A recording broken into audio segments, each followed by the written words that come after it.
Ein echter Wohlfühlraum, auch bei Minusgraden.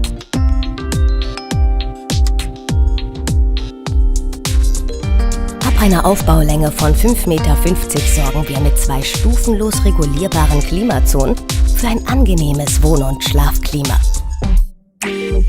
Durch die hohen Rückenlehnen mit Hinterlüftung verhindern wir Kältebrücken im Wohnbereich.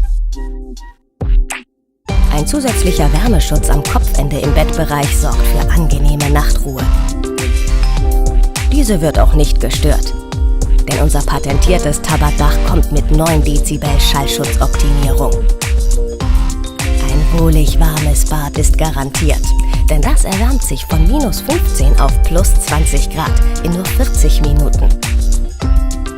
Das ist unser Tabat Wohlfühlraum und Ihr Zuhause für unterwegs.